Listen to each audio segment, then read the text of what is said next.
Hello and welcome to my first ever pick a card reading.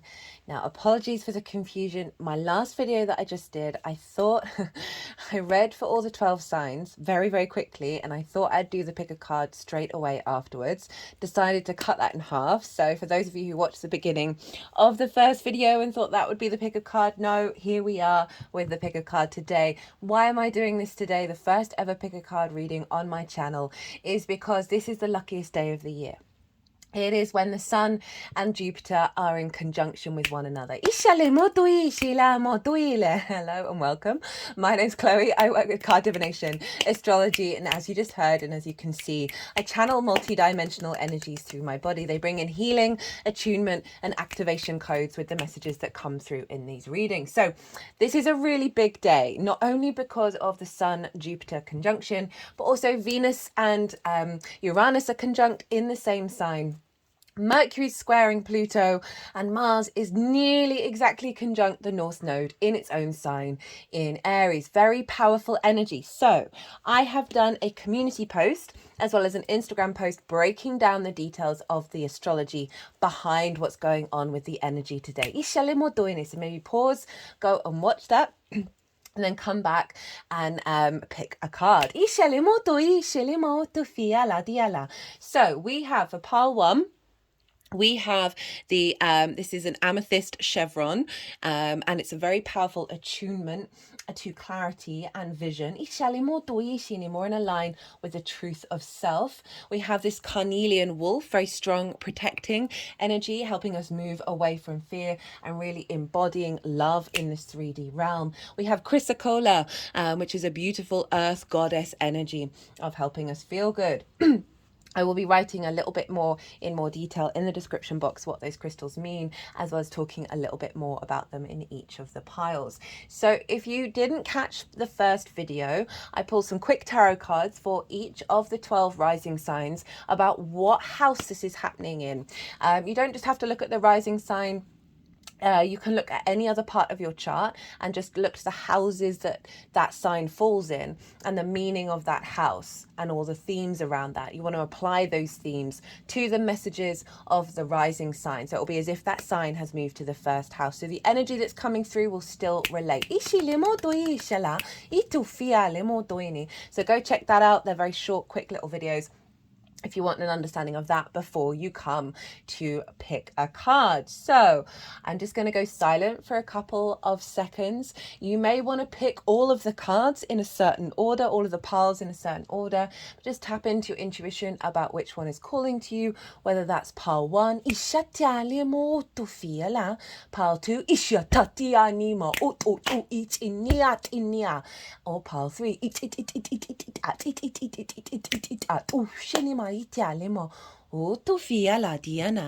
I'm obviously going to be starting with pile 1. Hello, pile 1, and welcome to your reading for the big energy that is happening today. That's instigating new cycles here for us all. The Sun and Jupiter aren't going to conjoin each other for another year, so we're activating a year-long cycle. Now, I sat with the cards before starting this reading. I also pulled 5 tarot cards with the 6 at the bottom of the deck. Just thought I'd show you how they've been laid out. I'm just going to move the tarot cards for a moment and I'll bring them into the reading as we go through this. So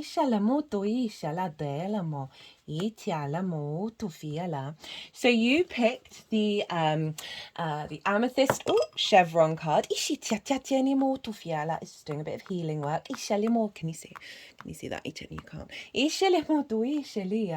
The purple amethyst, which says chevron, and there's a particular meaning with the chevron, and I'm just going to read from this amazing book, which I'll put in the description box. It says Love is in the Earth, and it was a lot of channeled crystal work by this woman called Melody. So this is the sort of the overall theme of what this transit is doing for you, and just in general, there's there's a shift of energy into a state of calm that's allowing your creative life force to come through. Hello, if you're new and you've not seen any of my content before, I channel multi-dimensional energies through my body, both in vocal and physical light language. That's going to be happening throughout the reading. It brings in healing, attunement, and activation. So I'm just going to read a little bit from the book just to sort of summarize. And it's interesting, it's gone with the lavender card, and you'll understand why when I get to it. This is a very clear third eye stone, which stimulates vision into the unknown realms, both within the self and in the exterior world. So there's an element of clarity here that's coming in.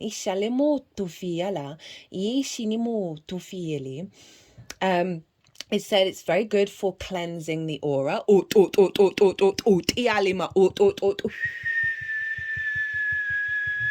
And it essentially becomes absorbed in the light of its radiance. It stimulates the brighter aspects of the individual, as well as encouraging and emanating warmth and the purity of love within one's being. It's an excellent stone for journeying and for inner self-evaluation and evolution. It brings one the strength and the loving essence to continue in any and all pursuits. It also allows one to retrace any negative energies which attempted to penetrate one's protective shield, providing information with respect to the reasons for and the origins of that negativity. It stimulates the understanding of a positive answer to any imaginable problem, assisting one in the selection of the resolution which would be best suited to one's purpose and to the doctrine of universal love. It also assists in the implementation of same, bringing forth a perceptible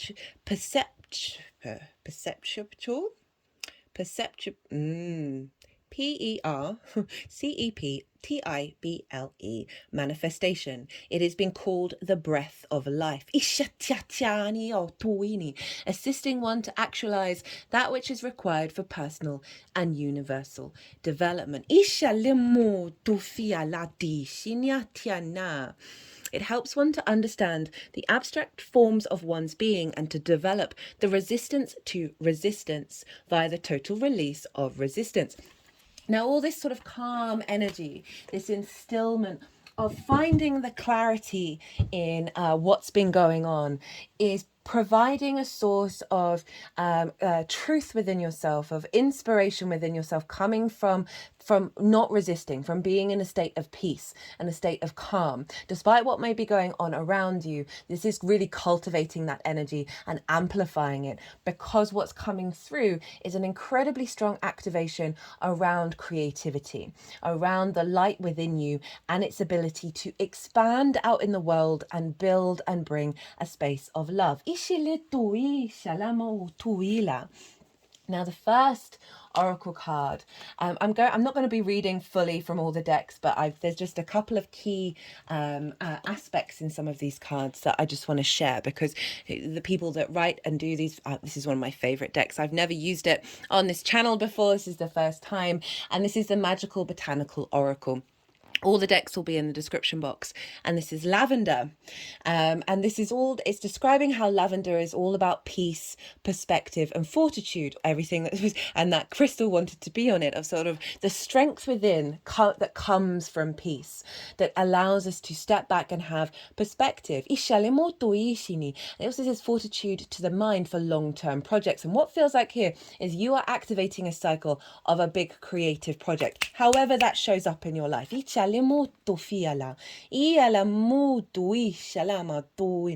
helping ease stress. It's helping allow you to become tranquil and allow pause and calm in any given situation. Clearing out any nervous tension, right? So it has the energy around this does feel like there's been some resistance. There's been a sense of disturbance in the force, right? That is part of the process that you've gone through in order to activate what's coming through now.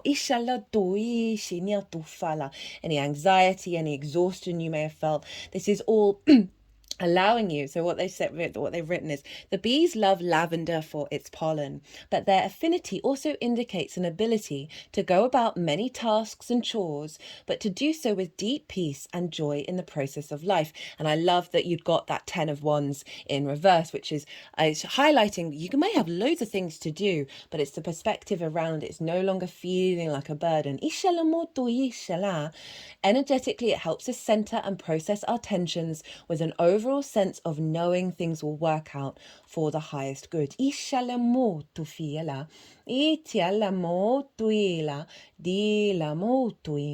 The affirmation for this card is, I am calm, I am centered, I am peaceful. Ishala, such beautiful imagery.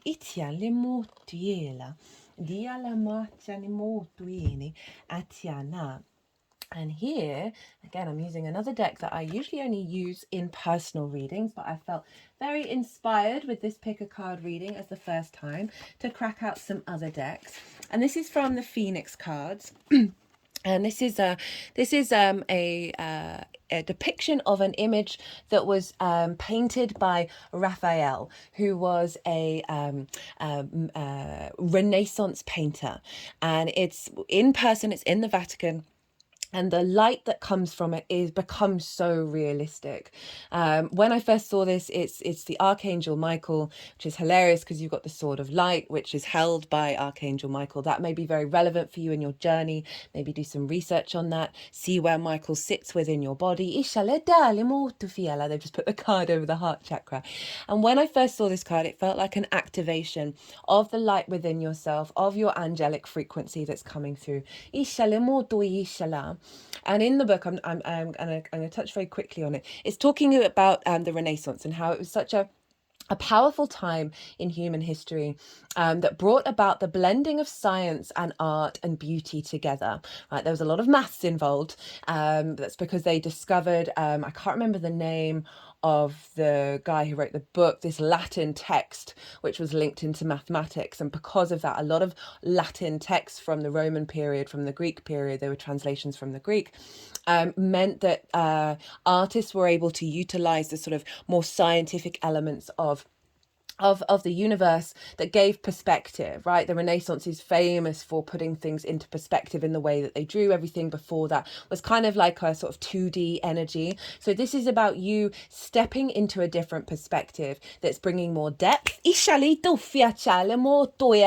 into your being, into your reality. And they've written a quote written by Leonardo da Vinci, very famous Renaissance person. Bathing objects in light is merging them with the infinite. So it feels that there's a sense of peace that's coming through with you, a calm. There's allowing every part of your being, every part of your light body to really reconnect back to the infinite, connect into the power of source that is then activating and clearing some stuck energy, which has come up in the tarot. That's allowing you to become more creative, activate a cycle of perhaps a big creative project. And that can be absolutely anything that helps you feel good in the 3D world. You're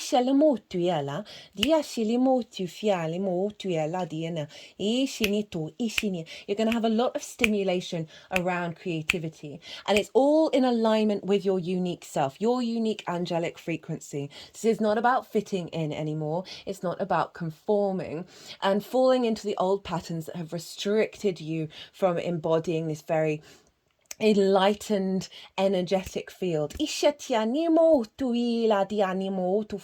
interesting, they mention in this that if you pick this card, you might have hyperstimulation and not be able to relax, and that your nerves are unsettled. So I love that the lavender's coming in with the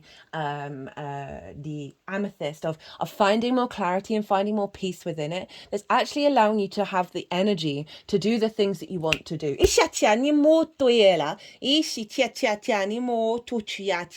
This is going beyond conformity. To not follow the crowd anymore.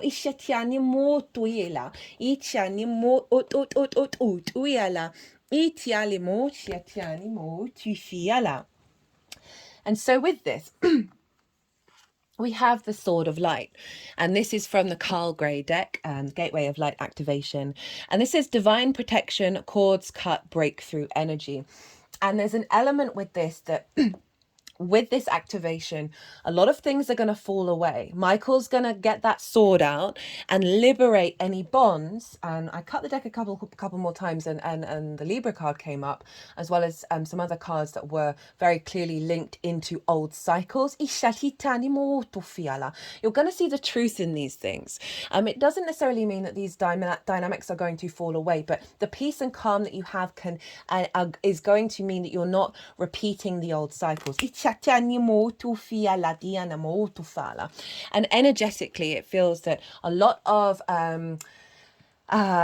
energy that has infiltrated your protection shield is going to be released. Again,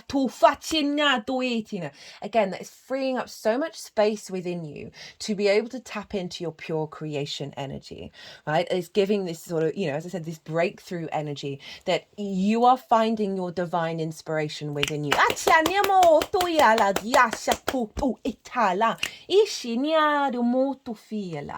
And this is all connected to this sense of sensuality, to this, and this isn't just about romance. This is, it may be for some of you that this is going to be part of your cycle of entering in a heightened level of pleasure and sensuality and intimacy in your life that may be linked into another person, but this is about with yourself, right? I talk about the pleasure principle a lot with Venus being in Taurus and in general, and conjunct Uranus, this is a liberation of that, right? Where we're no longer conforming, we're no longer limited by old trauma cycles. We're able to step into a heightened level of desire, of pleasure, of intimacy, of connection. And this is the power that from that crucible of creation within us, that is when we're able to create. That's when we are able to bring in that magic, to bring in a sense of illumination within ourselves, right? Being your own beloved, seeing the love, the intimacy within yourself, and how that is going to put you in a flow state that is going to allow this to unfold. A lot of activation of chemistry. What I feel like with this is that you are going to, your spidey senses, your physical body is becoming more open to following the pathways that are taking you towards this, rather than repelling and recreating that which has brought discord. Just moving around the sacral chakra with this card.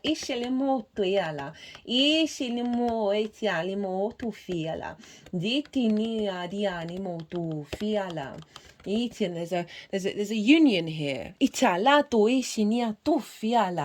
what this feels like is a soothing of any difficulties around union, and that can be in the 3D as well as the multi-dimensional sphere of our union with source, our union with our angelic energy. It feels like the angels will be around you, and their energy will feel like soft little kisses all over in your body. And each of these sort of tingling sensations you're going to have in your body is going to bring about a deeper integration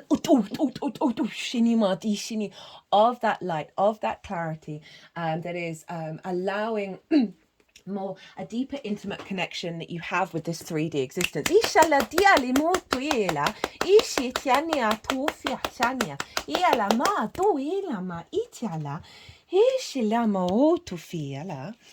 And now we have the butterfly, which says letting go. This is from the Rumi's Gift Oracle by Honarvar. And she's put imagery and words to the poems of Rumi. Rumi was a Sufi mystic and was all about connecting to the beloved, both internally and externally. So I'm just going to read you the poem she's associated with this imagery. And obviously the butterfly has come out of the cocoon, right? It's been in a state of transformation. Oh, lover, leave your lonesome scheming. Become mad, become mad. Find yourself in the heart of the flame. Be the moth, Be the moth. Cleanse your heart of malice. Wash it 7 times. Then become brimming with the sacred wine. Be the chalice. Be the chalice. Tear away from your ideas of love and burn down this false shelter. Your home is amongst lovers, as in the temple of love. The soul offering worth giving is all of yourself. So this feels like with a sort of a piece coming in, that you are going to fully transform your understanding of love. And like that caterpillar come out of the cocoon into the butterfly, you are entering a landscape where you are able to be in union. You're able to give all of yourself, whether that's with another, whether it's with source, with yourself, with a creative pursuit. You're really allowed to tap into all those different energies without it bringing anxiety, grief, pain, frustration. You're able to use and harness all those emotional energies of the become mad, of entering in the fire, of burning ourselves up. But it's not with malice. You're not seeing these things with malice or with grief. Your old ideas of love are being pulled down. And this is really bringing in such powerful energy.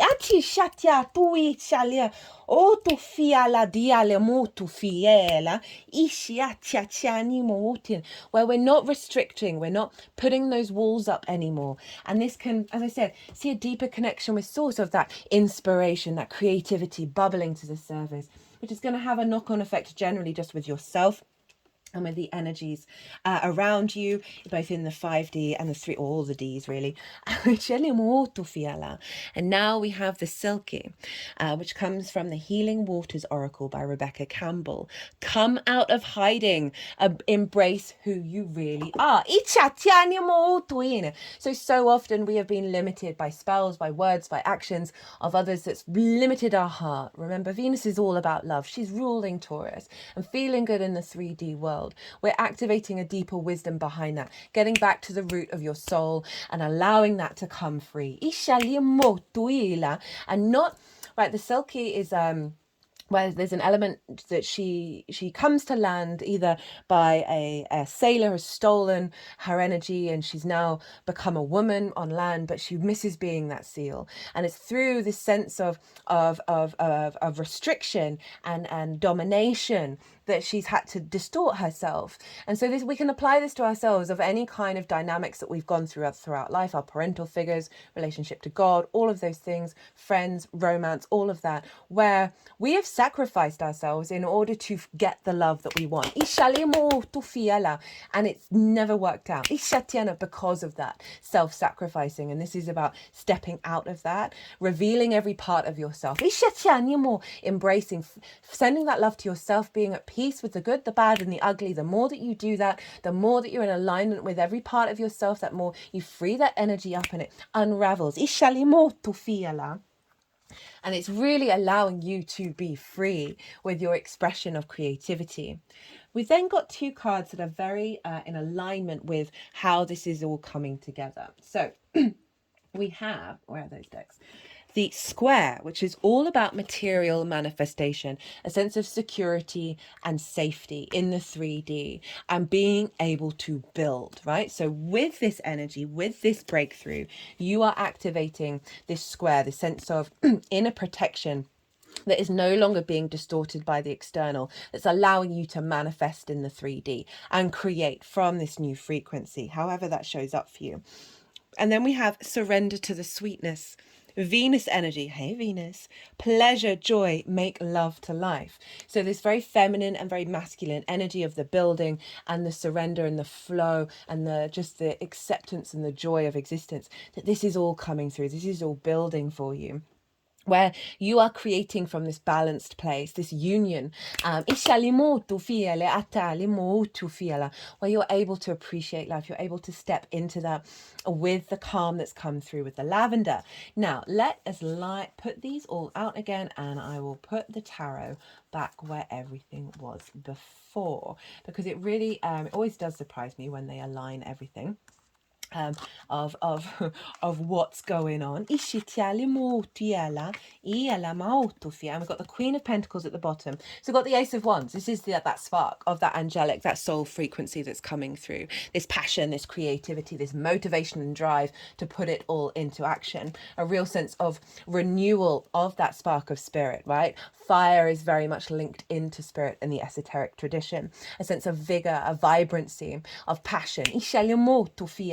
What's being cleared out is the scarcity of not being supported, of not feeling the abundance and the weight of the world on your shoulders. This sense of restrictions of karmic energy that you've been holding, that's been blocking this for good reason, because it's helped you really get into the depths of what this means to you. And now, because of that, this is all being elevated, and these are coming up in reverse of saying what's coming through, perhaps relationship dynamics, perhaps how you connect to your creativity, is no longer a sense of scarcity. There's no longer a sense of you're doing all the heavy lifting. It's going to come easy. And then we've got the Six of Wands. This is about victory and being celebrated for what it is that's come through. A real sense of victory, of having put in the work, having done the thing, that there will be this element of recognition, whether that's internally, with source, with the world around you, of this passion that you've ignited. This figure's about to go and have a feast, right? So there's an element of appreciation and rewards at the end, and also moving through life with a sense of more confidence, more victory. You're more embodied within yourself, even if there may be difficult aspects that you're working through, that there's a real sense of, I've got this, I know what I'm doing, and I can handle the challenge, and I want to do it. The Page of Cups, right? So this is tying into the sweetness of things and also the magic of it all, right? Of you finding new ways of communicating your intuition, your creativity, your love, your emotional body into what it is that you're doing, being able to express that. This is also very Piscean. This figure is talking to a fish in a cup, and this represents synchronicities, magic, fluky energy coming into what it is that you're manifesting and you're creating. So you've got source in alignment with you.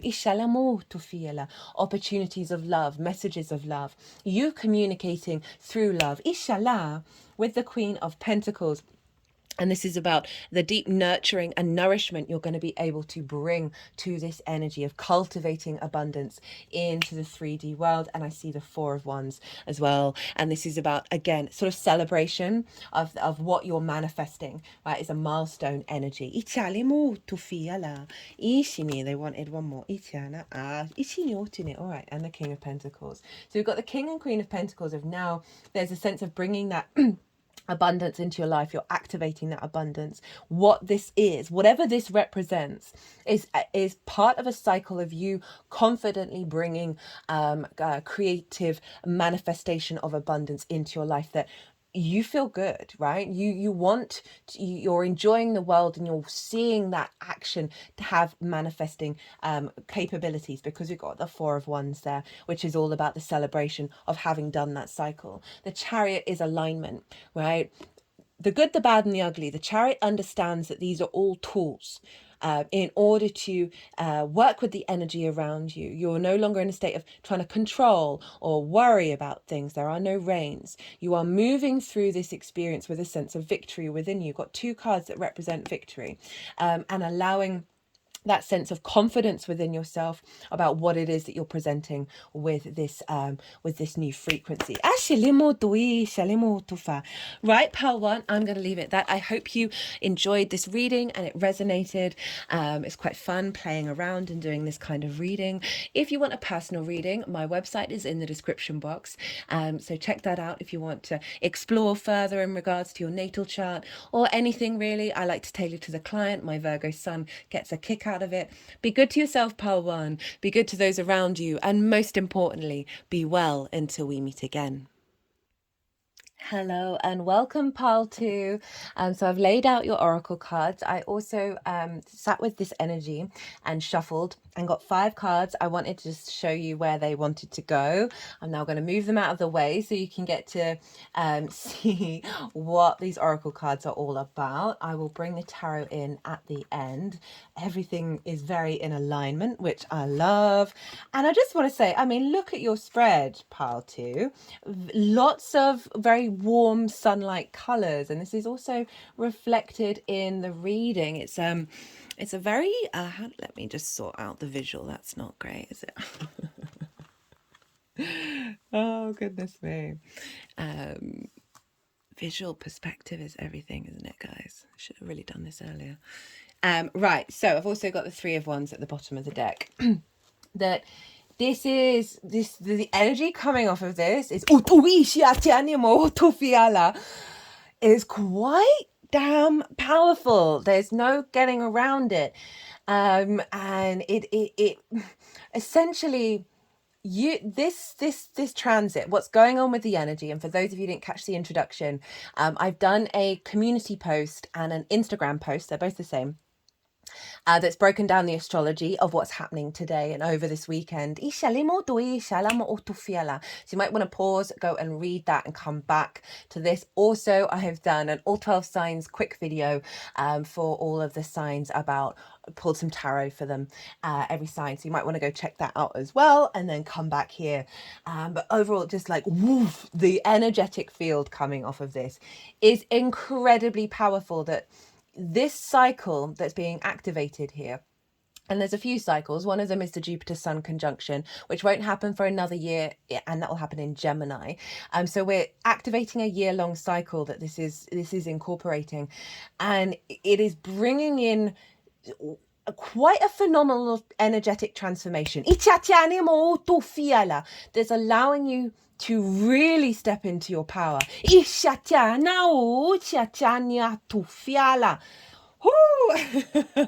And I find it quite interesting that they paired this carnelian wolf with all of this red, and I had the cards turned up the other way, so my brain forgets things really easily, and I'd forgotten all of the red and the yellow and the orange in this reading, but from some lovely blue over at the end. Of like the fact that the red crystal wanted to go with this. So this is carnelian. I just opened at the chrysocolla, which is the next one. Everything beginning with C. We have the amethyst chevron for pile 1. So carnelian, one of the first things I want to mention, I'm reading this from this beautiful book, Love is in the Air by Melody. She channeled a lot of readings, a lot of messages from crystals. It's one of my favorite crystal books. And she says about how this is stimulates and awakens you to one's inherent talents. It's also used to produce inspiration from and connectedness with the spiritual realms. It protects against envy, fear and rage, and helps to banish sorrow from the emotional structure. The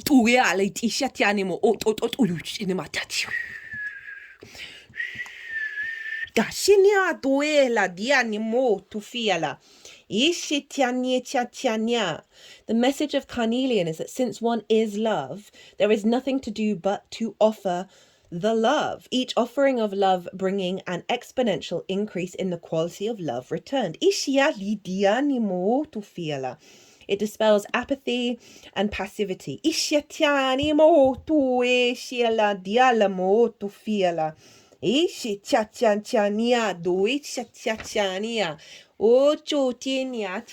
realized I do not have the speaker on my lap.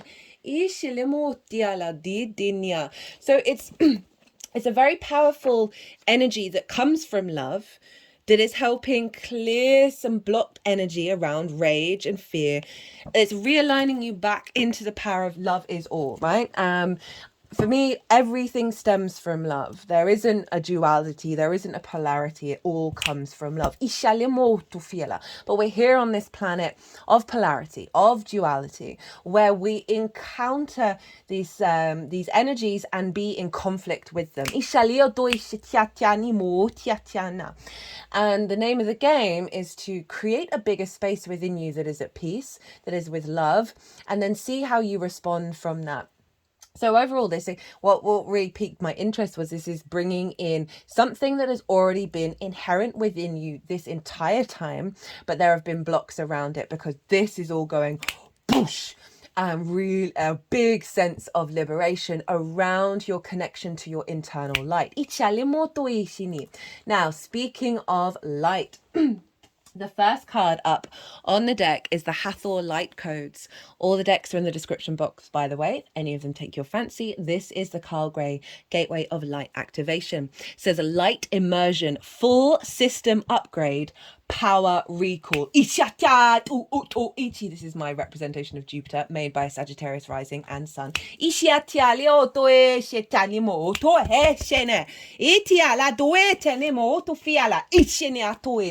energy that's coming through, and I'm reminded that when I did the little thing at the beginning of the pause between each of the piles, this energy came through with this pile.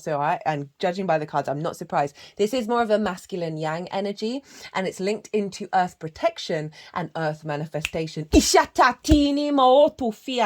it really feels like you are being protected right now to step through this process of this activation of bringing in the Hathor light codes that is going to be dismantling some stuck energy within you and really allowing you to step into your power.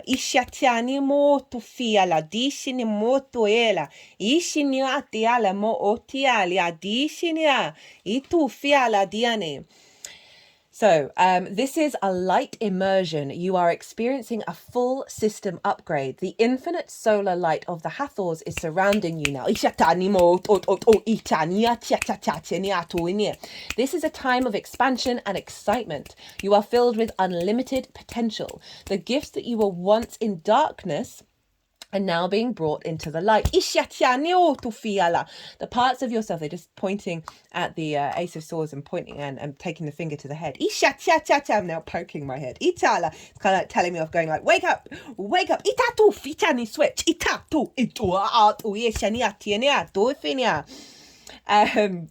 This is very exhilarating energy.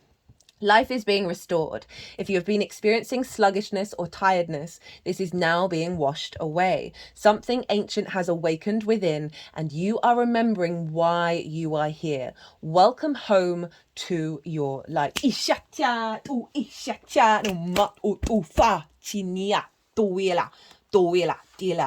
Oh, powerful stuff, powerful stuff. So we have here in the next row, this is from the Starseed Oracle by Rebecca Campbell. And this is one of her shadow cards. And this is the Great Severing. Mars energy, anger, conflict, softening to love. And it's come with Shiva, who is the Great Destroyer.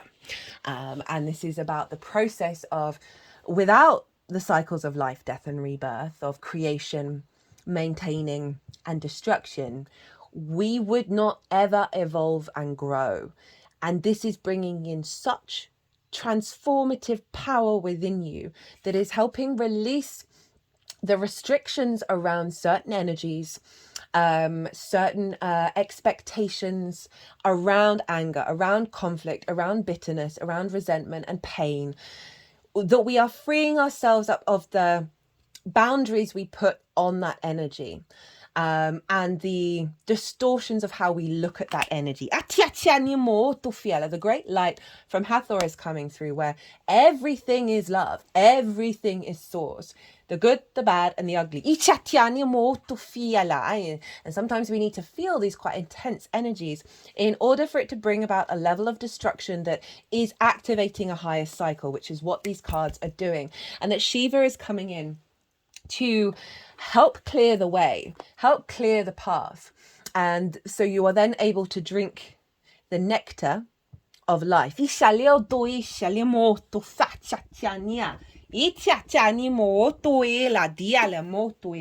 Did I want to read anything from these two?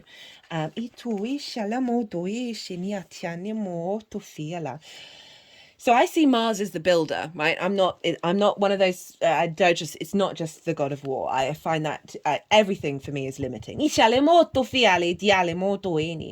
This is a shadow card, one that may feel confrontational. Don't be afraid. It's here to bring to the surface anything that's standing in the way of letting love in. We are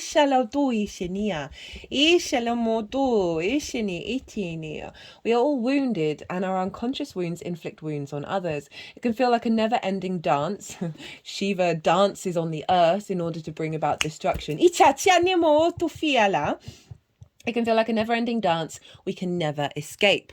If we aren't careful, before long we see the world as scary, a dangerous place where fear and anxiety roam free.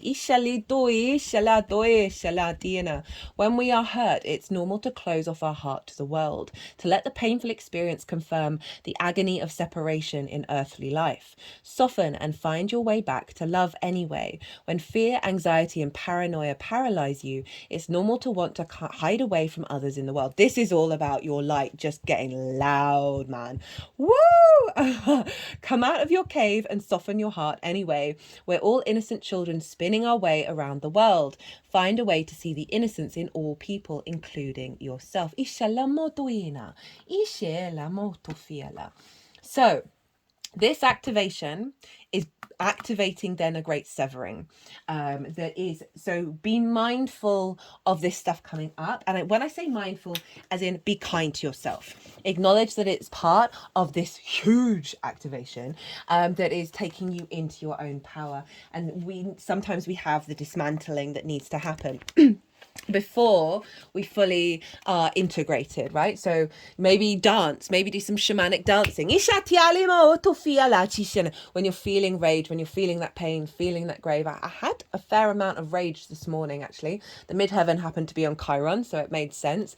And I haven't felt that level of rage in a long time. And it's shamanic shaking and spinning and all of that can be a really great way of turning that energy into power rather than have it drain and distort you, right? There's the three aspects of the Hindu tradition in terms of Brahma, Vishnu and Shiva are the powerful acknowledgement of the reality of the universe. If we hide from that and we hide from the fact that sometimes we need that forest fire to get the nutrients back into the earth, we need things to be pulled down in order for for space to be created. For your light to truly bloom. So I'm just scanning to see. Shiva represents the budding potential of new growth after complete annihilation and perfection born of the raw power of destruction and death. He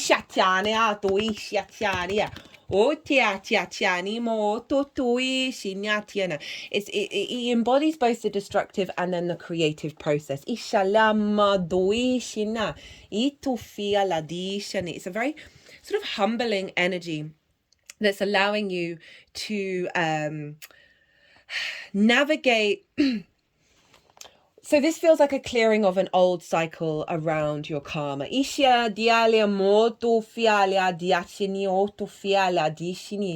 allowing you to step into your dharma and your duty here on this planet, that's giving you more depth and energy and light and spiritual connection. There's such a power here in these cards that it feels it's coming from a deep spiritual place that it's kind of making you unstoppable. But this isn't about domination. This isn't about that power taking over everything and everyone in your life. It's this power within that you know you can keep going and you have the energy to do so. You want to do so, and it's taking you to a place of victory. And that's what showed up in the tarot, because we then have the King card, which is the Emperor. So we've got another sort of very martial energy, very red energy, this is the combination of the solar plexus, the yellow of the sun, which is how you move through the world, right? Your purpose, your will. and the root chakra, which is how you feel safe.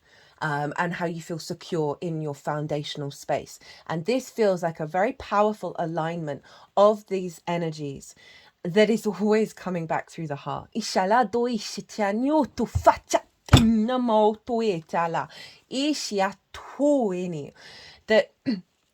That the severing is around the release of the cycles around that fear, around the worry of being on this 3D world and embodying a deeper wisdom that is unique to your individual experience. The ruler, the commander, the emperor. If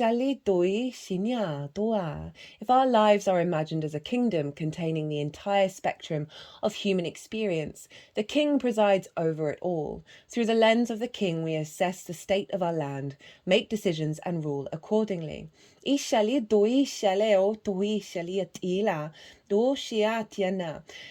honor this energy is to serve from an egoless place. I'm not a fan of egoless. Our ego is so necessary. It's our individuality, but it's an ego that isn't trying to distort the realities of those around it. Take the throne with grace and humility, knowing the divine uses you as a channel to heal deep and long-standing discrepancies in the kingdom. So the severing of the internal conflict within you that may have manifested in the 3D with the great severing, this inner confidence, this inner peace, this inner sovereignty is then aiding your environment, because this is what you're bringing to the table. And when we truly embody the emperor energy, it has the ability to calm and bring wisdom and a sense of sovereignty to the beings around you that are no longer wishing to be in conflict. Divine leadership. The king is necessary. He is a bridge between the eternal and the day-to-day. It is also said that it's necessary for the king to die. This is the death of the ego. What I'm thinking is really that link to the divine, right? These codes of your embodying in it. And perhaps there's going to be an element of like genuinely releasing a lot of old patterns of self. And the process in which you're going through with that is it's a transformation of the ego, not the cycle of life, death, and rebirth of the ego that is facilitating yourself and those around you.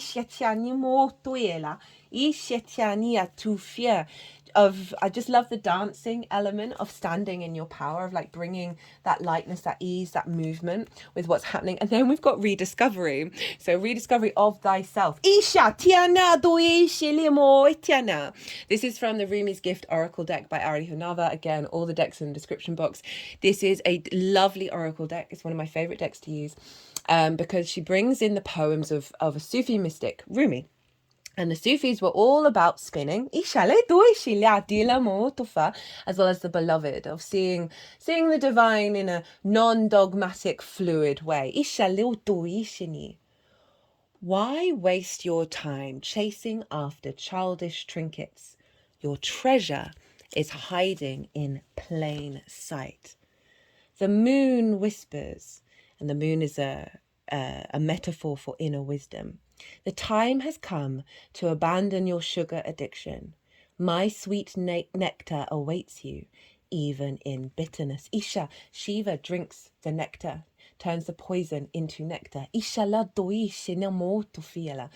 is about letting go of, we can fall into addiction cycles around conflict. And anger. Whatever it is. This is the wisdom of Jupiter, the elevation of the rediscovery of self, of knowing your inner wisdom was always there. Always there, and this is an activation of that. And again, this is being at peace with these difficult energies. I'm not saying they're going to be showing up loads in your life, but let's be real, we're still in quite a heavy dynamic and matrix on this planet that, for me, on my own personal journey, it's about observing every experience and finding the sweet nectar even in the bitterness. And so this is bringing in the capacity to do so, for you to like just be still in your power and just observe and be like, that's a cool story. What am I going to learn from it? Where's the nectar for me? Your ability to tap into that nectar through that energy. powerful. Oh my God, pile 2. Ishala mo duishela duila. And then we have the blending of all of these colors in the offering. This is the Sacred Geometry Oracle deck by Francine Hart.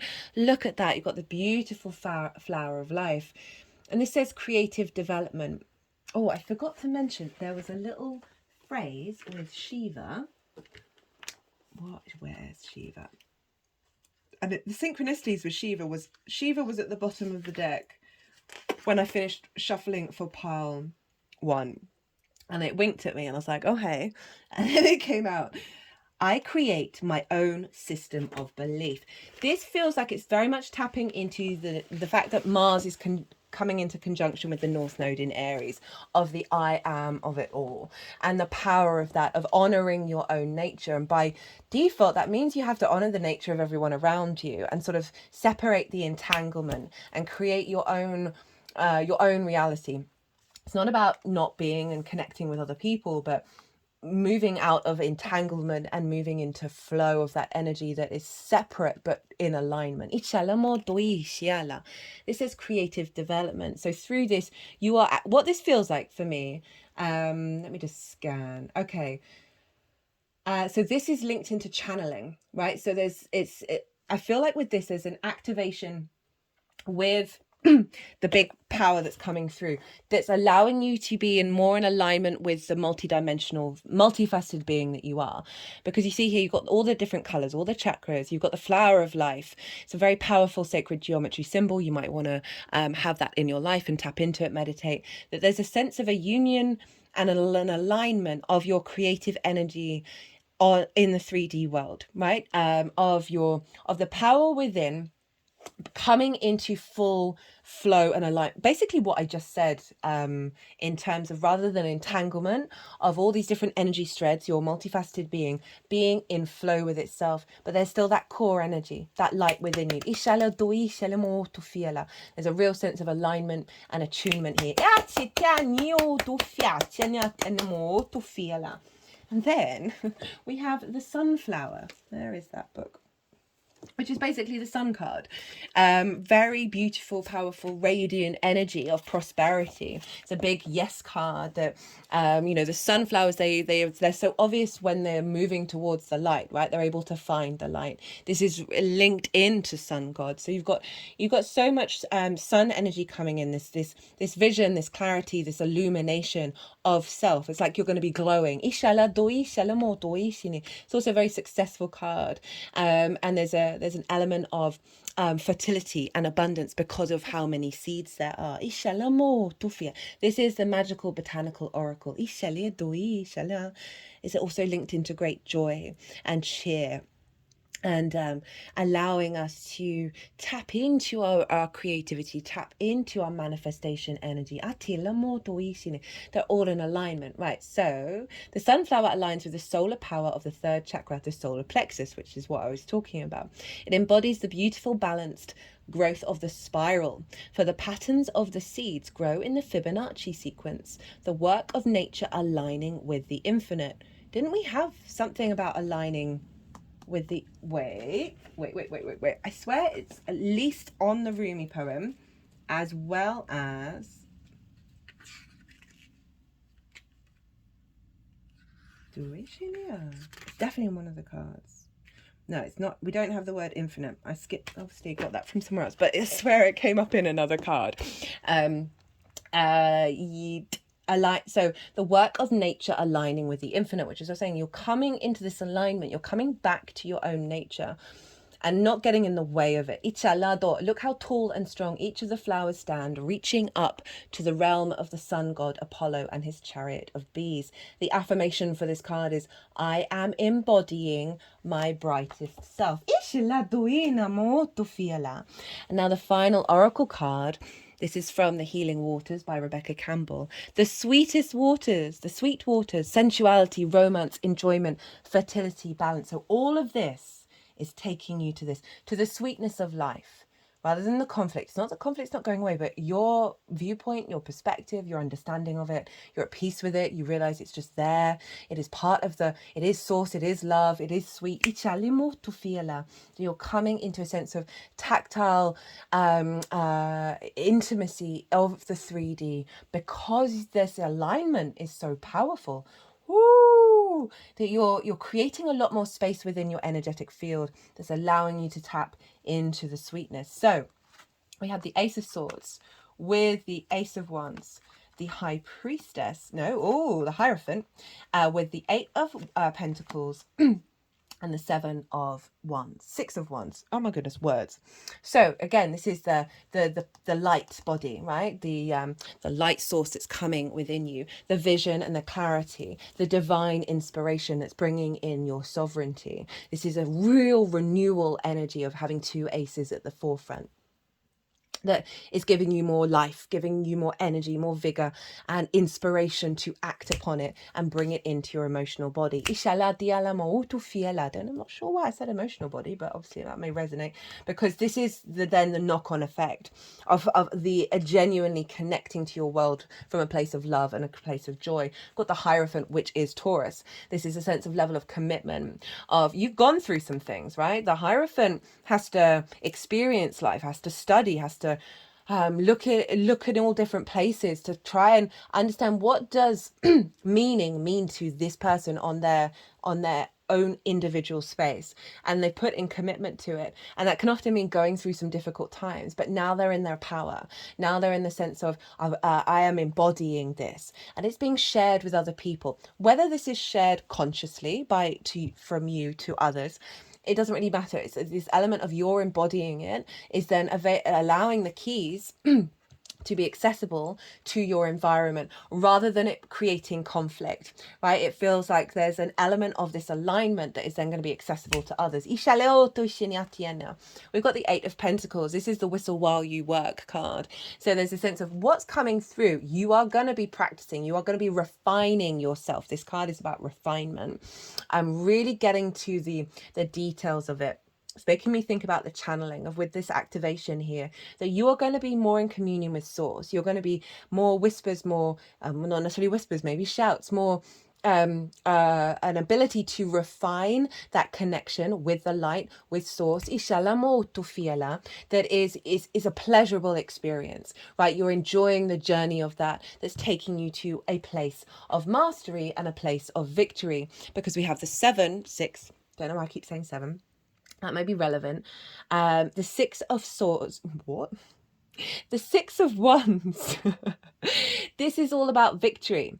Having gone on a journey and done a thing, you are now heading back and you're about to go and have a massive feast. You're going to be celebrated. This is about victory and recognition. There's the victory leaf. And whether victory wreath even, not leaf. So there's a real sense of the journey that you're on is you have done what you are doing, what you need to do.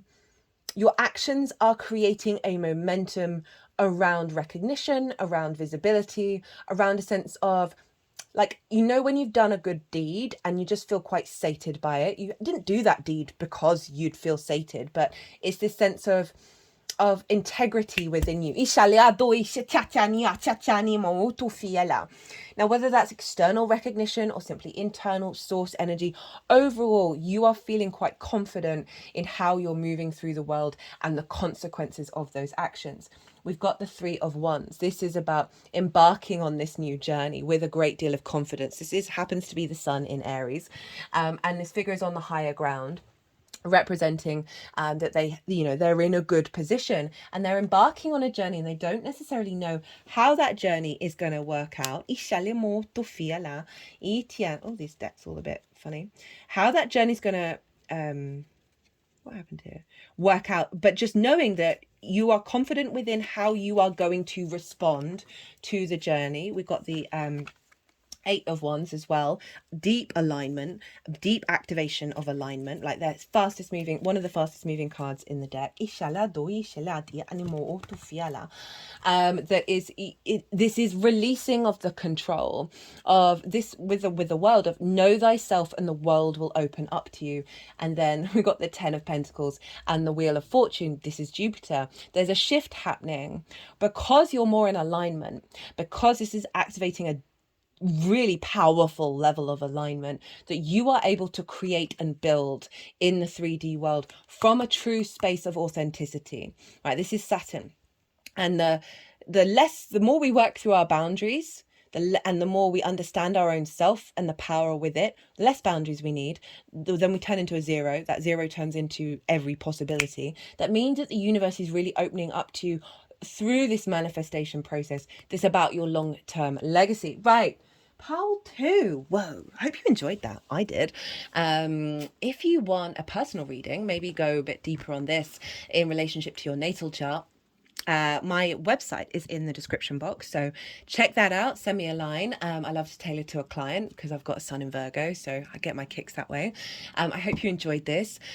Pile 2, whoa, be good to yourselves, be good to those around you, and most importantly, be well until we meet again. Hello and welcome, Pile 3. So, meditated on this energy before starting the reading. I also pulled some tarot cards, which I thought I'd lay them out to show you. But I'm going to move them out of the way so we can get to the oracle cards, and I'll bring the tarot in afterwards. And all I can say, Pile 3, is the level of intensity and power through the balancing of polarities and duality that you are stepping into, the capacity that you have not only to work your own magic, but through that serve the collective. There's a very shamanic energy here of working with the light and the dark.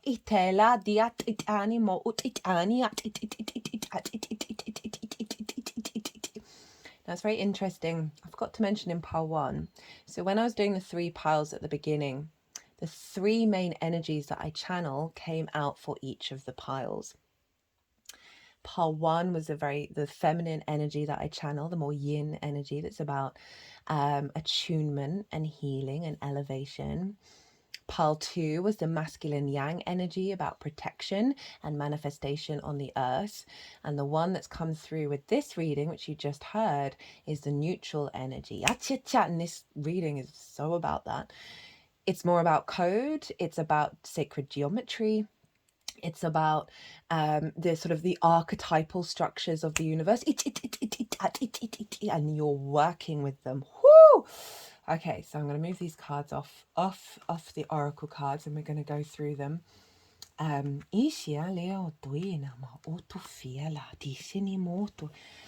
Yeah, just there's quite a strong power here, Pile 3. There's no getting around it.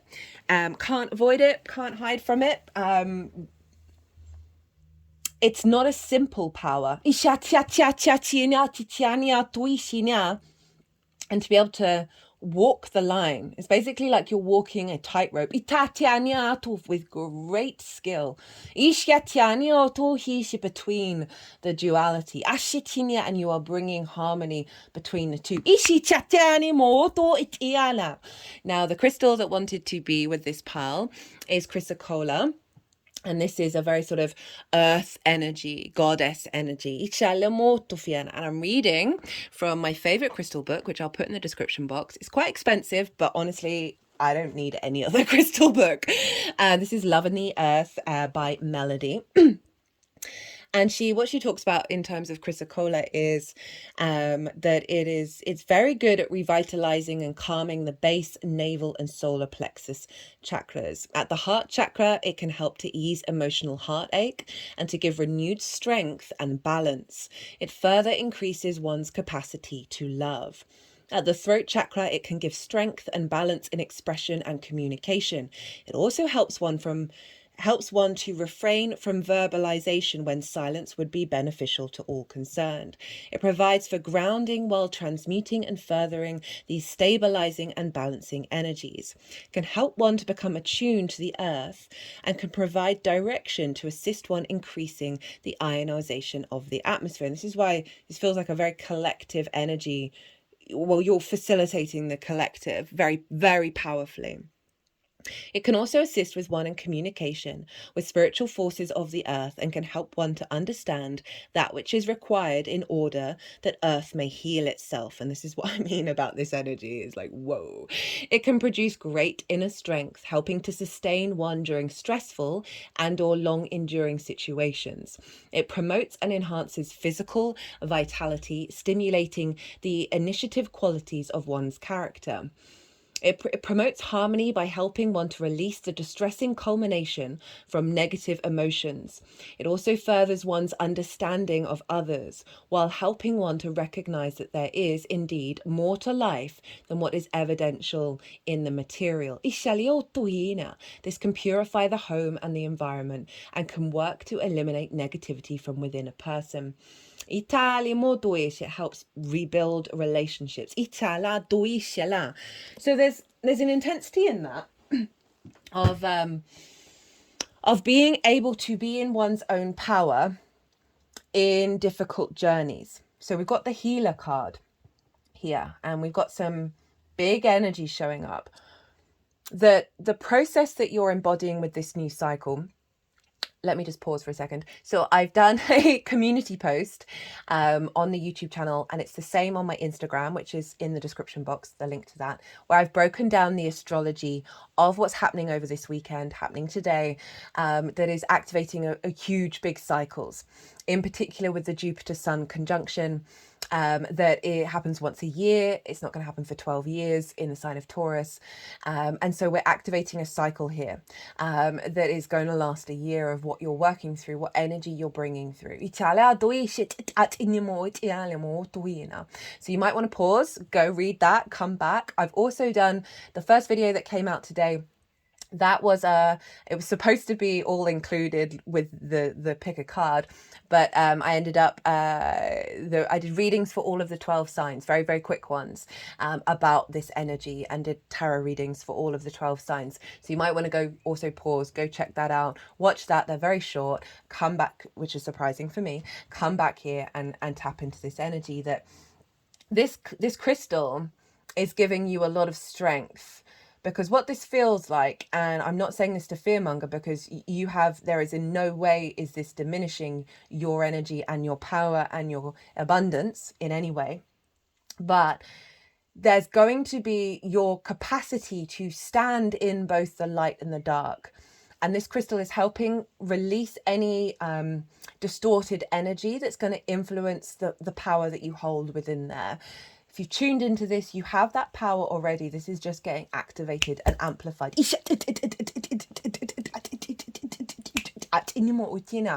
And really having the sovereign, grounded energy to know how to act with yourself and with others that provide healing for the planet. And when we deny the reality of polarity and the reality of duality, we accentuate that which we are denying. And what I see is this balance of the yin and the yang, of you walking along that tightrope, the middle path, and being able to hold space for both of these things. Now, you have the power to do that, but also we do need to cleanse. We do need to bring in a level of protection to help clear out any energy you may have done in your role as the healer. And this can be in any modality at all. I believe we're all channelers, we're all intuitives, we're all healers, we're all shamans. This is the end. This is the goal of the species. Yata for the universe. That we can get drained, we can be influenced, even if we know we are sovereign, even if we know we are in balance with this, there can still be that energy. So I love that this is showing up and helping. What I feel is, one, clearing away some blockages that have stopped you stepping into this power, Ishali Diala, as well as providing support on your journey with this. And this is genuinely quite monumental. Okay, so what do we want to do first? Let's do the healer. I'm just feeling a real sense of integrity with this pile. More so that I felt that with all of them, but all this feels, it's not that there's a steeliness within you, it's there's a capacity within you to be in this energy field. The healer. This is from Kim Krans, the Wild Unknown Archetypes deck. All the decks are in the description box. And I forgot to mention, this is all in alignment with the Jupiter-Uranus conjunction that happened on the 20th of April. Everything that's been going through Taurus is activating all of that. And so this is very much a part of it. That's in its own transit series. It's one of the biggest portals of the decade because it happens every 13 to 14 years. So I would recommend going and checking that out if you want a deeper understanding of why you may have connected to this pile. The healer, the light worker. So light workers, we can get drained, right? We know that.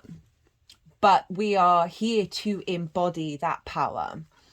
And it's about honoring the fact that in this 3D realm, there may be stages where we need to recalibrate the sensitivity to empathy, right? Rather than taking it all on as your own feelings, your own sensations. What this feels like actually is a level of energetic, like an energetic egg that is helping navigate shifting from absorbing it all as yourself in a way that brings heaviness and restriction to your own path, and is allowing a level of protection around your ability to take it on, to be empathetic, to do the healing work, but not get confused about what's yours and what isn't your energy. The light worker, the gifted, the old soul. Though some claim the work of the healer as their gift and name it as their dharma, the force of this archetype is within everyone. It is our natural inclination to remember, to return to, and to reclaim that central and eternal life force from which we so easily drift away. In Sanskrit, the word Ayurveda means forgetting. Did I say that right? Avidya. I don't know if that's the same as Ayurveda. Avidya, meaning forgetting. And it is said that this is the source of all suffering and disease. The healer's mission then becomes to move through the comfort of forgetting, right? Moving beyond that ease, that comfort. I'm not saying you're not going to have ease, but there's an acknowledgement of the entanglement that you're walking through. Through the veils of ignorance and denial to reveal the radiance that already exists. The healer's approach in this multiple ways. The healer approaches this in multiple ways, from multiple angles, knowing the cycle of healing is not linear. It is a multi-layered and circuitous process, always leading back to its own origin, much like the Uberos. The wounded healer is not someone who was wounded and is now healed. It is someone who continues to courageously break open the self and ego as a means for deep integration.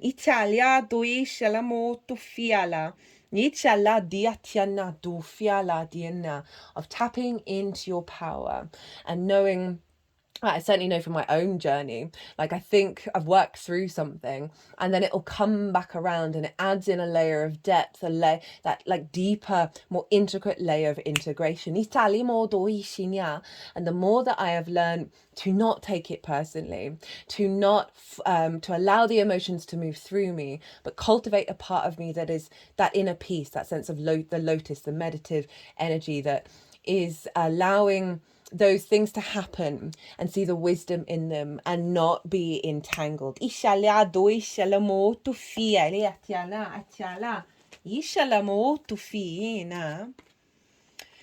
then we have the cleansing.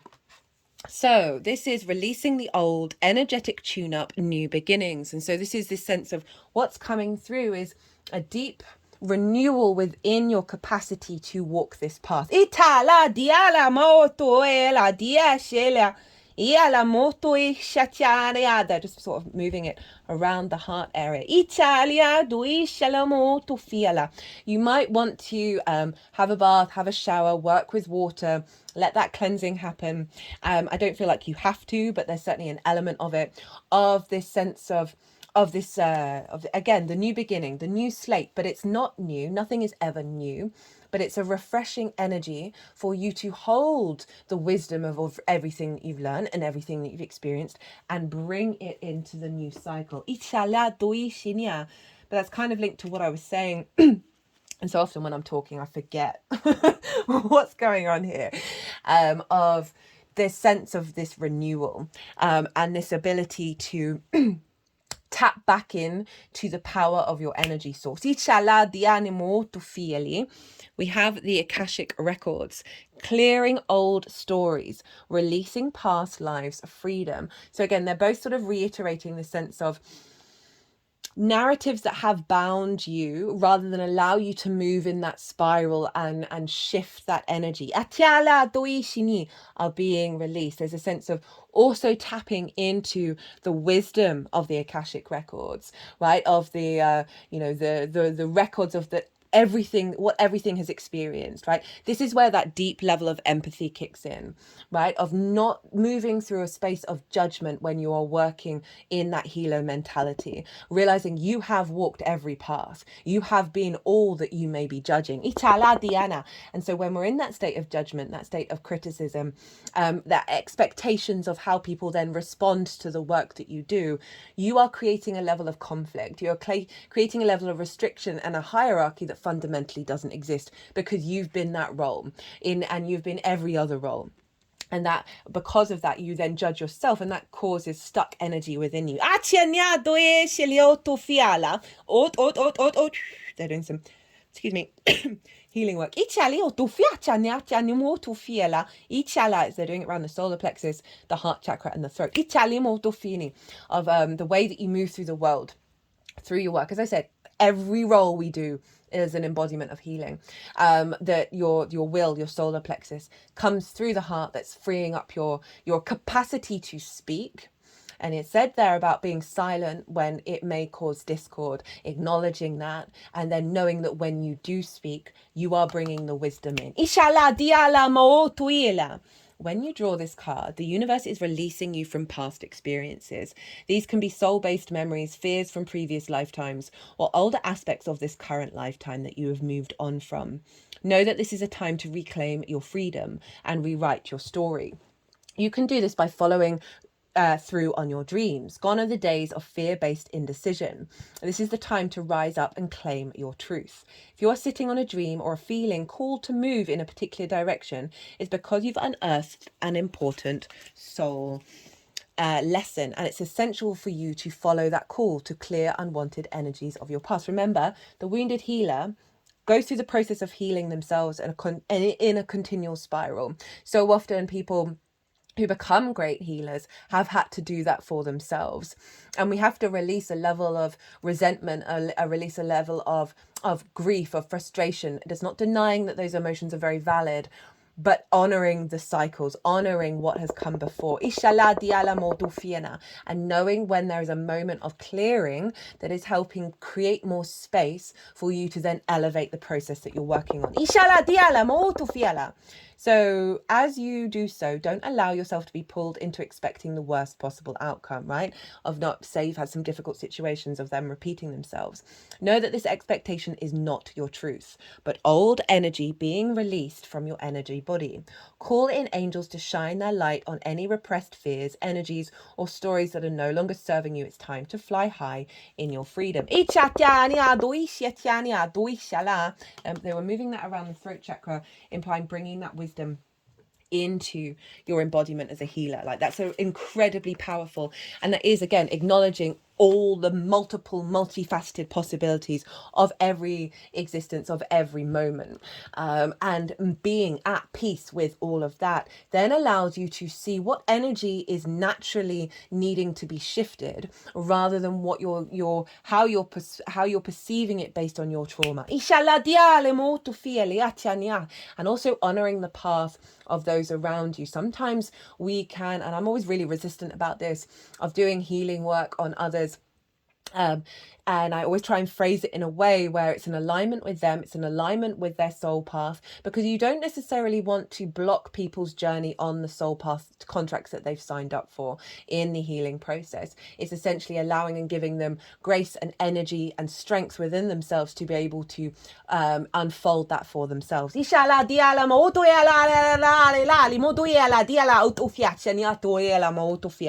can be really difficult. Now, this is the Egyptian Buto goddess, and she was often found, she was the divine protector of the king. So we're getting some protection coming. And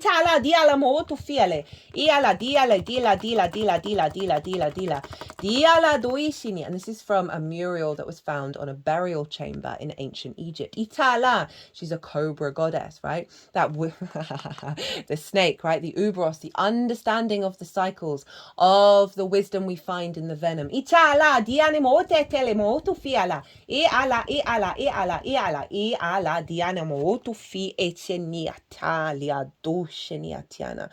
also very much linked into psychic connections, working with the dead, working with the ancestors, right? So often when we do work on the individuals in this present incarnation, we are working with all that has come before them. Oh, I just got a lot of heavy along the back of my back. Where the back chakras are usually linked into past life energy and the past.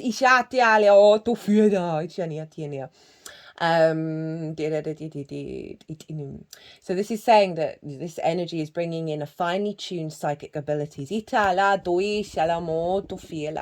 a level of objectivity, right, to what is going on. And that you're not viewing life on the surface level, it's you're understanding the complexities and the nuances with it. You feel compelled to delve into areas others are afraid to open or unlock. You would make a fine investigator, writer, or psychologist, right? What does the healer do? We go on that investigative process to figure out, okay, where is the root? Okay, where is the underlying energy? You're curious about aspects of life that remain hidden. So your capacity to go into the darkness, to bring things up to be revealed. It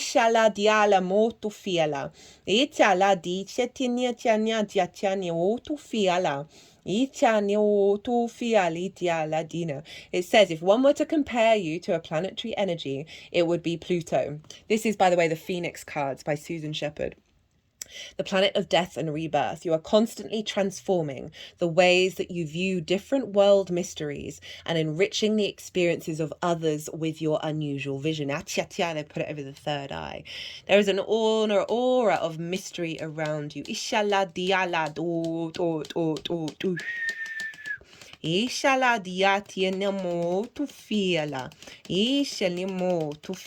You are intrigued with the past and love to contemplate the complex mysteries of this planet, right? So this is going back to understanding the wisdom to heal the earth.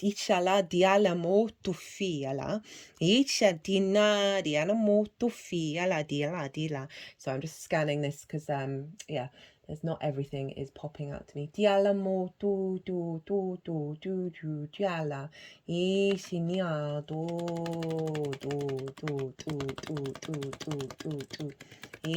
think that's everything with that one. So a real, very unique energy here. Where you're able to weave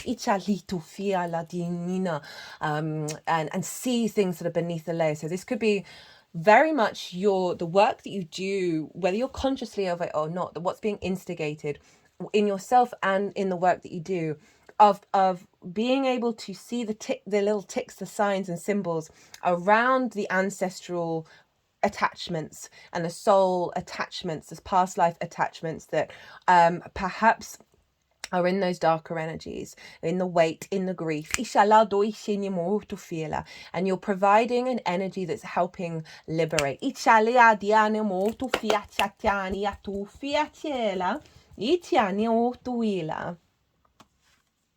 And now we have the inner earth.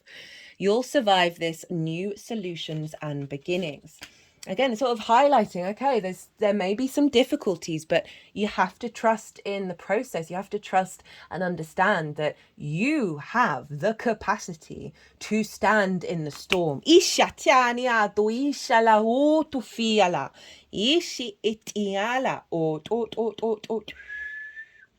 And this card is saying that there are solutions beyond what you can perceive. Again, wasn't one of the cards saying it's about going beyond the material realm? And that this is activating a capacity for you stepping into your power to do that.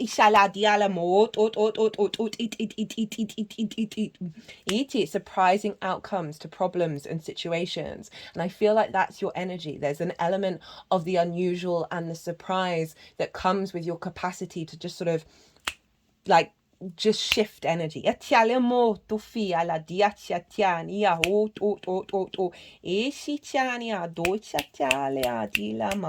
is also, this card is also calling you to experiment and play with different avenues and see how you resonate with them, right? To allow that curiosity to come in.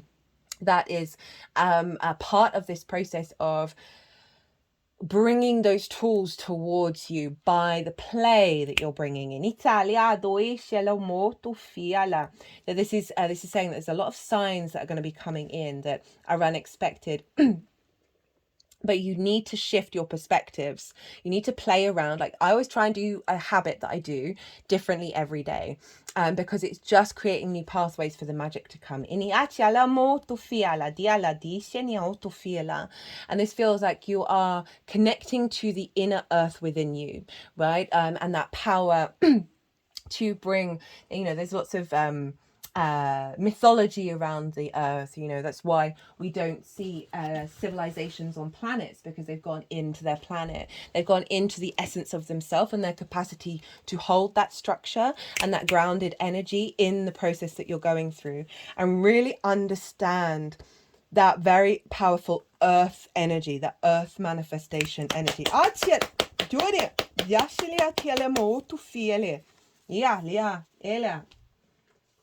And again, we have, this is from the Magical Botanical Oracle. Love this deck, love the artwork. And this is Love Lies Bleeding. So this plant gains its name from its drooping red flowers, reminiscent of blood flowing out of otherwise green leaves. So it's associated with protection and allowing there to be healthy flow of blood. That life force. It is associated with sort of pain and suffering as well, and because of that, it's used in magic to commune with the dead. But it is a harmonious and generous plant. It's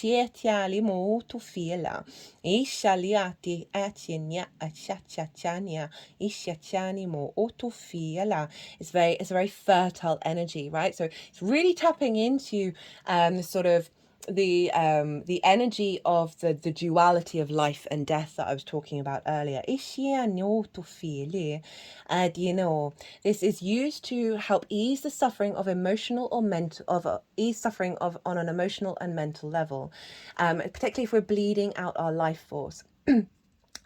So one, I feel like this is a protection energy for you along with this card, as well as the work that you're doing is helping that with other people. Again, it's not about getting entangled in it, but providing the wisdom and support. It could just be you walking around, right? This doesn't necessarily have to be part of a real main part of your practice, but There's something about your energy and about your power that is transmuting these wounds and helping restore the life force. Ishala dialia doishini. Remember, healing the earth. Ichala in the process. Ita ashana. When we feel isolated and in despair, it helps us see the bigger picture of this situation. So again, you may have been doing this process and getting quite stuck in those emotions and stuck in that and not being able to zoom out and realizing your innate power is never getting distorted by this. It keeps the flow to our process and nourishes us in difficult times. So allowing that movement, allowing that blood to flow with you while you're engaging with this.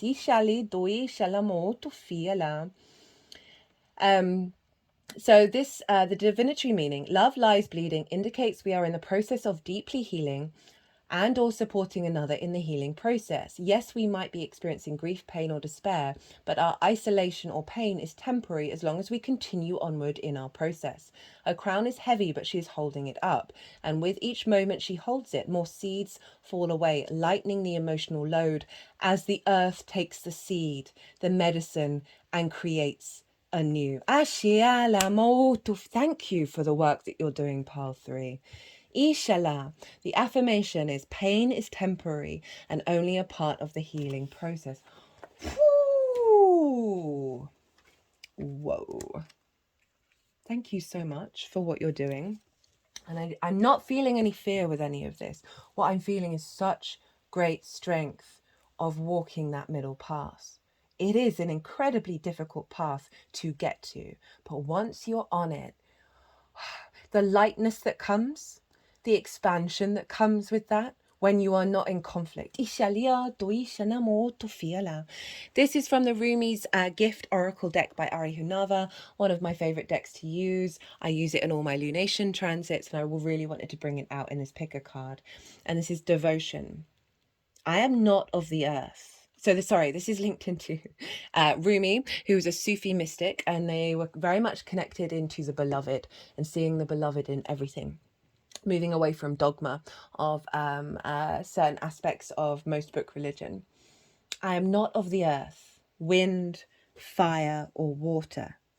I have become that which all swear by. For not a moment goes by that you cease to be in my heart. Amongst all flowers, I only breathe your fragrance. I am your prey, O ferocious lion, but rather than escape, I offer you my heart. Your light is hidden, but it has set this worldly garment on fire. I stand drinking the cool water you have given me and watch my world burn. Whoa. So this is an incredibly powerful poem of you becoming all things, right? All things, not just light. But through that process, you are bringing source deep within you. And the connection to source is so powerful that it's the only flower you can smell.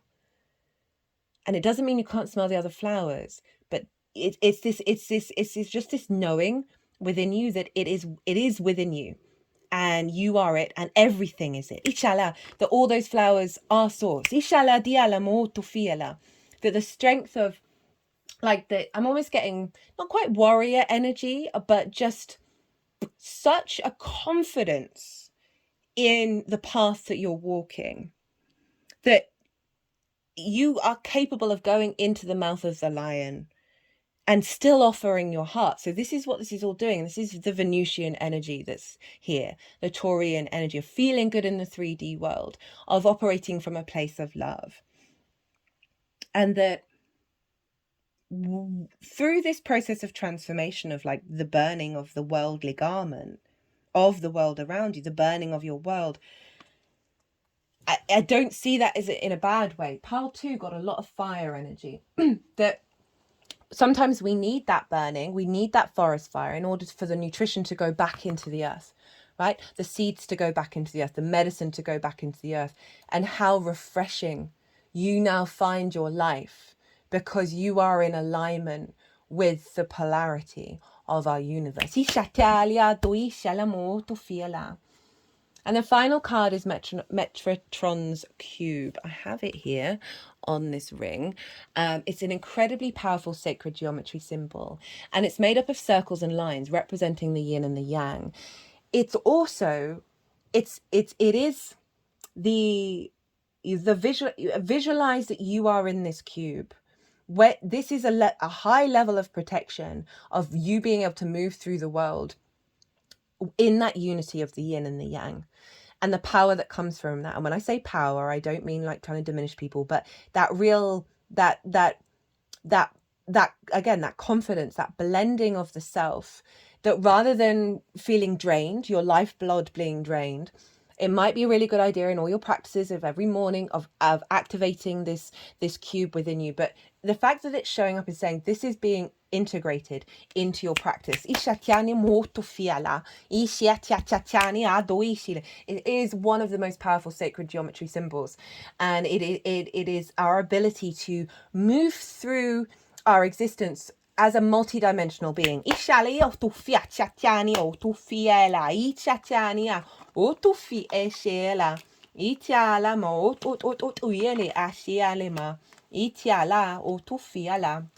So, they wanted that one. Okay, so the tarot. Just got 2 extra cards come out. We got the Nine of Swords.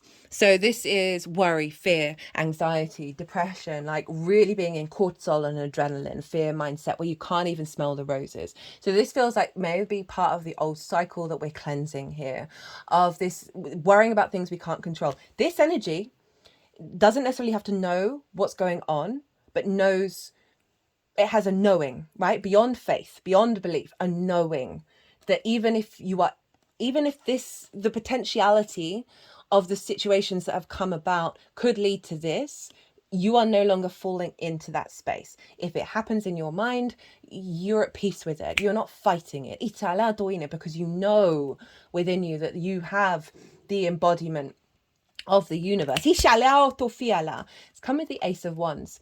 A lot of fire energy shown up for all these readings, which is funny given this is Taurus, but we've got Mars coming into conjunction with the North Node. This is a renewal of your energy, of your passion, of your spark of spirit, of your ability to transform, and a sense of vigor and vitality and verve, right? Virility. You need to work with this energy. We've got the 10 of Wands in reverse. So no longer seeing this as a weight, as a burden, that you are doing all of the heavy lifting, that you cannot even enjoy the day around you, cannot even see that it's a beautiful day. We are shifting all of this. This is being cleansed. This is being cleared out because it's fundamentally not who you are. We have the Page of Cups. This is heightened intuition, your ability to see the synchronicities, clues, communicate from a place of love, from a place of magic, what it is that all of this is bringing in, right? So really being able to access the non-rational, non-linear, right? Think about what that card was trying to tell us of your ability to see what is hidden, right? The Page of Cups showing up is your ability to express that, to communicate that, to see the clues. There can be new opportunities as well for you to connect to this. We have the Two of Cups, and I love that this is showing up because, again, this is the masculine, feminine, yin and yang, with spirit in alignment, with respect, honor and dignity. They are eye to eye. They are equal in their understanding of one another. There isn't an imbalance. They are at peace, right? They may be different from one another, but they are honoring that, they are respecting that. So this is about the unity that's coming in, the sense of love as well. We've got a lot of love showing up, which I'm really liking that showed up in the tarot, because a lot of this is quite not in a bad way, but still that there's a real unity within yourself that is we've got the caduceus here, which is the symbol for healing, and it's a symbol used by Mercury as well as Kundalini energy. We've got the snakes again, of not only are you doing deep healing, but you're activating your Kundalini energy, the power of the energy within you, where you have the life force to walk this path. We've got Venus, the ruler of Taurus, and this is the Empress. So this is saying, yes, all of this, but feeling good in the 3D world, right? A sense of fertility, of creativity, of abundance, right? You are bringing this you're helping heal the earth that is not only helping the collective, but is going to be bringing a level of abundance into your life that's in union with your honoring of the foundational aspects of the universe, right? Which I talked about, the energy that's coming through with this is all about code. It's all about that. It's the neutral energy. Woo! Right, we've got the Nine of Pentacles here. And this is all about you. This figure knows what they need to do in order to make the steps to bring abundance into their life. They're willing to put in the hard work. They're willing to put in the effort because they have a knowing within them that they can manifest this beautiful garden, right? She's in very luxurious robes. There's grapes here representing abundance, the harvest, right? That you are going to reap the rewards from this in the 3D plane that isn't draining you, that isn't diminishing your joy in your life, but is allowing you to thrive. It's allowing you to build in this world from a very from a perspective that is both open to your environment, as well as being very perceptive in what it is that you need to do, and being very this figure is very confident saying no. So there's an element of really healthy boundaries here, of you're not having to do this all the time, but also the process of you doing this is freeing up so much space to bring in that abundance with Venus there. Because you're in alignment. Page of Wands. I've got 2 pages. So this is a real ability to communicate your passions, your drives, your all of this energy in the way that you express yourself. That the way that you see the world and communicate that. I love that pages are showing up as well, because this is I'm always wary with the words that I say. I say heavy energy. I'm not feeling a heaviness. I'm feeling a strength here. But pages have just got into the court. They're so excitable. They are really, they want to explore. They want to go out into the world. They're not jaded. So it's a releasing of any of that sort of heaviness that you may have gone through in this process. This is activating a deeper wisdom, a vision, an illumination of your unique soul's path, and feeling good about it. That's the main theme of this whole transit for everyone. And when the Page of Wands is communicating through via spirit's communicating through you are spirit in the way that you're expressing yourself, the wisdom that you're sharing, the communications and the synchronicities that you're finding are bringing in a level of transformation that is helping activate your own inner spirit as well as that of those around you.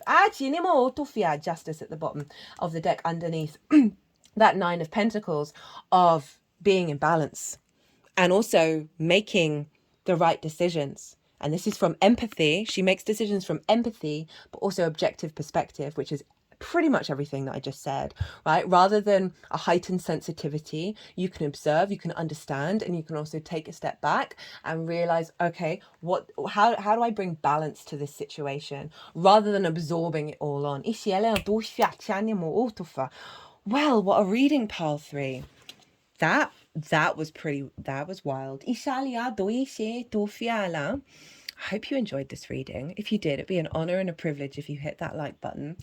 If you want a personal reading, my website is in the description box if you want to go deeper on what this is all about in relationship to your natal chart. Anything really. I've got a Virgo sun, so I like to facilitate the clients. As I said, check out the Instagram post or on the community page. But other than that, pile 3, powerful. Just wanted to swear there. Very powerful energy. It's the kind of energy I don't want to mess with. I respect and I appreciate, but I don't want to mess with. And I love the fact that there's some real loving energy coming through it, because that's the point. That's where we get to. And when we do that, we can still be in that, I don't want to mess with that person energy, while still radiating love. It's just a level, there's a level of honor that I'm feeling about this energy where I'm like, kudos to you, because this is some next level shit. Pile 3, be good to yourselves, be good to those around you, and most importantly, be well until we meet again.